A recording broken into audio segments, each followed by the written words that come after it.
ഇന്ത്യയിലെ തന്നെ top tier football ലീഗായിട്ടുള്ള ഇന്ത്യൻ സൂപ്പർ ലീഗ് എന്ന് നടക്കും, അല്ലെങ്കിൽ എങ്ങനെ നടക്കും ഉള്ള തരത്തിലുള്ള ഒരുപാട് സംശയങ്ങൾ നിലവിലുണ്ട്. കാരണം ISLുമായി ബന്ധപ്പെട്ടുള്ള അൺസർട്ടനിറ്റി തന്നെയാണ് ഇതിന് പിന്നിലെ ഒരു കാരണം. കാരണം MRA കോൺട്രാക്റ്റ് അഥവാ 2010 ഈ FSDLും അതോടൊപ്പം തന്നെ AFFും തമ്മിൽ ഒപ്പുവെച്ചിട്ടുണ്ടായിരുന്ന ആ ഒരു MRA കോൺട്രാക്റ്റ് 15 വർഷത്തിന് ശേഷം ഈ വരുവാനായിട്ട് പോകുന്ന ഡിസംബർ 8, 2025 അവസാനിക്കുന്ന സാഹചര്യത്തിലാണ് പല തരത്തിലുള്ള അപ്ഡേറ്റുകളൊക്കെ തന്നെ പുറത്തേക്ക് വന്നിട്ടുണ്ടായിരുന്നത്. കാരണം ISL നിലവിലൊരു അൺസർട്ടനിറ്റിയുടെ ഭാഗമായി തന്നെയാണ് പോയിക്കൊണ്ടിരിക്കുന്നത്. കാരണം എന്താ വെച്ച് കഴിഞ്ഞാൽ ISL എന്ന് നടക്കുമെന്നൊരു കാര്യത്തിൽ ഒരു സ്റ്റേക്ക് ഹോൾഡേഴ്സിനാവട്ടെ, അതായത് ഉടമസ്ഥാവകാശമുള്ളവർക്കാവട്ടെ ഒന്നും തന്നെ ഒരു കൃത്യ ധാരണ ഇല്ലാത്തൊരു നിലയിലേക്ക് മാറുകയും പിന്നീട് AFFിൻ്റെ അധികൃതരായിട്ടുള്ള, അല്ലെങ്കിൽ AFFിൻ്റെ പ്രസിഡന്റ് തന്നെയായിട്ടുള്ള കല്യാൺ ചൗബയെ ആരാധകരെ അറിയിച്ചിട്ടുണ്ടായിരുന്നതാണ് ISL നടക്കുവാൻ വേണ്ടിയുള്ള എല്ലാ തരത്തിലുള്ള കാര്യങ്ങളും താൻ ചെയ്യുമെന്നുള്ളത്. പക്ഷേ അതുമായി അദ്ദേഹം പറഞ്ഞിട്ടും വലിയൊരു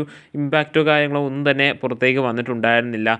ഒരുപാട് ക്ലബ്ബുകൾ തങ്ങളുടെ ട്രാൻസ്ഫറുകളെല്ലാം ഹോൾഡ് ചെയ്യുന്നു, താരങ്ങളെ സൈൻ ചെയ്യാത്തൊരു സിറ്റുവേഷൻ വരുന്നു.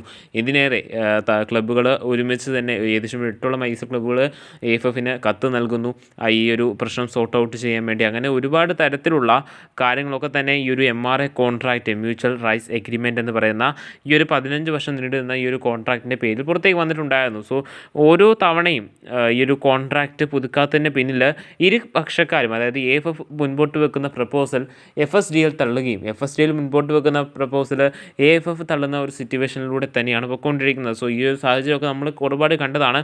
സോ ഈ ഒരു തരത്തിലായിരുന്നു ഇതുവരെ ഇന്ത്യൻ സൂപ്പർ ലീഗിലുള്ള കാര്യങ്ങളൊക്കെ നടന്നിട്ടുണ്ടായിരുന്നത്. എന്നാൽ നിലവിൽ പ്രശസ്ത സ്പോർട്സ് ജേർണലിസ്റ്റായിട്ടുള്ള മാർക്കസ് മിർലാവ് അദ്ദേഹം കഴിഞ്ഞുപോയ ദിവസത്തിൽ കൊച്ചിയിലെത്തിയ സമയത്ത് ആരാധകരെ അറിയിച്ചിട്ടുണ്ടായിരുന്നൊരു കാര്യമാണ് ISL നടക്കും, പക്ഷേ അദ്ദേഹം എന്ന് നടക്കുമെന്ന് ആരാധകർക്ക് വ്യക്തമായിട്ടൊരു മറുപടി നൽകിയിട്ടുണ്ടായിരുന്നില്ല എന്നാണ് അറിയുവാനായിട്ട് സാധിക്കുന്നത് റിപ്പോർട്ടുകൾ പ്രകാരം.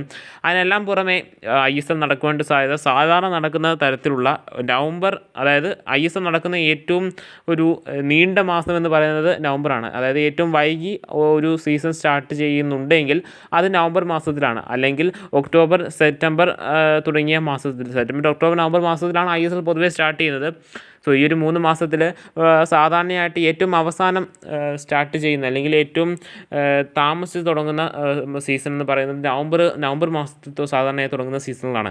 എന്നാൽ ഈ ഒരു നവംബർ മാസത്തിലും സ്റ്റാർട്ട് ചെയ്തില്ല എന്നുണ്ടെങ്കിൽ ഡിസംബർ മാസത്തിലാണെങ്കിലും ISL നടക്കുവാനായിട്ടുള്ള സാധ്യതകൾ തന്നെയാണ് മാർക്കസ് മിർലാവ് ആരാധകരെ ചൂണ്ടിക്കാണിക്കുന്നത് എന്നാണ് അറിയുവാനായിട്ട് സാധിക്കുന്നത്. സോ കണ്ടു തന്നെ അറിയേണ്ടതാണ് ഇന്ത്യൻ ഫുട്ബോളിൻ്റെ ഭാവി എന്താകും എന്നുള്ളത്. എങ്കിൽ പോലും ഇങ്ങനൊരു തരത്തിലാണ് ഇനി ISL നടന്നാൽ തന്നെ പല ക്ലബ്ബുകളും ട്രാൻസ്ഫറെല്ലാം ഹോൾഡ് ചെയ്ത് വെച്ചിരിക്കുന്ന സിറ്റുവേഷനാണ്. എടുത്ത് പറയുകയാണെന്നുണ്ടെങ്കിൽ Kerala Blasters, Chennaiyin FC, Odisha FC തുടങ്ങിയ ടീമുകൾ തന്നെയാണ് ഈ ഒരു കാര്യത്തിൽ മുൻപന്തിയിൽ നിൽക്കുന്നത്. അതേസമയത്ത് എന്താ പറയുക, FC ഗോവയാവട്ടെ, മോഹൻ ബഗാൻ ആവട്ടെ തുടങ്ങിയ ടീമുകൾ തങ്ങളുടെ ട്രാൻസ്ഫറിലെല്ലാം തന്നെ ഭദ്രമാക്കുകയും പിന്നീട് അവർക്ക് AFC ടൂർണമെൻറ്റ് ഉള്ളതുകൊണ്ട് തന്നെയാണ് അവർ ഈ ഒരു കാര്യങ്ങളെല്ലാം തന്നെ കൃത്യമായിട്ട് ഫോളോ അപ്പ് ചെയ്ത് പോകുന്നത്. പക്ഷേ കേരള ബ്ലാസ്റ്റേഴ്സ് ആണെങ്കിൽ ഡ്യൂറന്റ് കപ്പ് പോലും കളിക്കാതെ അതിൽ നിന്നും മാറി നിൽക്കുന്ന സിറ്റുവേഷനാണ് നമ്മൾ കണ്ടിട്ടുണ്ടായിരുന്നത്. അതുകൊണ്ട് തന്നെ ഒരുപാട് വിമർശനം തന്നെ ആരാധകരുടെ ഭാഗത്തു നിന്ന് കേരള ബ്ലാസ്റ്റേഴ്സ് മാനേജ്മെൻറ്റ് ഏറ്റുവാങ്ങിയിട്ടുണ്ടായിരുന്നു. അതിനെല്ലാം പുറമെ തങ്ങളുടെ താരമായിട്ടുള്ള ജീസസ് ജിംനസിനെ ടീം വിടുവാനായിട്ട് അനുവദിച്ചതും ഒക്കെ തന്നെ ഒരു വലിയ വിമർശനത്തിന് തന്നെ ഇടയാക്കിയിട്ടുണ്ടായിരുന്നതാണ്.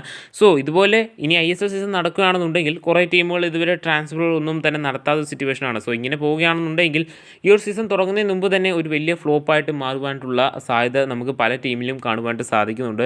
എടുത്ത് പറയുകയാണെന്നുണ്ടെങ്കിൽ അത് കേരള ബ്ലാസ്റ്റേഴ്സ് തന്നെയാണ്. ഇനി അത് ഈ ഒരു സീസൺ അവസാനിച്ച് കഴിഞ്ഞാൽ തന്നെ അത് എന്താ പറയുക, ഫ്ലോപ്പായി കഴിഞ്ഞാൽ ഈ ഒരു സീസണുമായി ബന്ധപ്പെട്ടുള്ള അൺസർട്ടനിറ്റി വേണമെങ്കിൽ ഒരു കാരണമായിട്ട് മാനേജ്മെൻറ്റ് ചൂണ്ടിക്കാണിക്കാനുള്ള സാധ്യതകളുമുണ്ട്.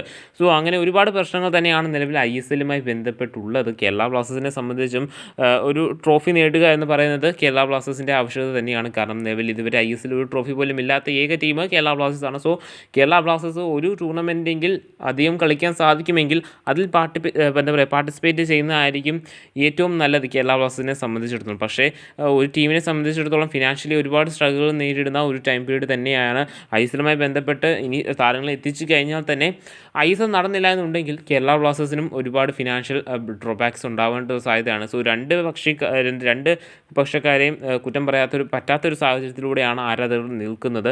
സോ കണ്ടു തന്നെ അറിയേണ്ടതാണ് ഇന്ത്യൻ ഫുട്ബോളിൻ്റെ ഭാവി എന്താകുമെന്നുള്ളത്. നിലവിൽ മാർക്കസ് മിർലാവ് ISL നടക്കുമെന്നൊരു തരത്തിലുള്ള ഒരു കൺഫർമേഷൻ നൽകിയെങ്കിൽ പോലും അദ്ദേഹം എന്ന് നടക്കുന്ന ഡേറ്റ് പ്രഖ്യാപിച്ചിട്ടില്ല. സോ കണ്ടു തന്നെ അറിയാം എന്നായിരിക്കും ഇനി ഫ്യൂച്ചർ അപ്ഡേറ്റ്സ് വരിക എന്നുള്ളത്.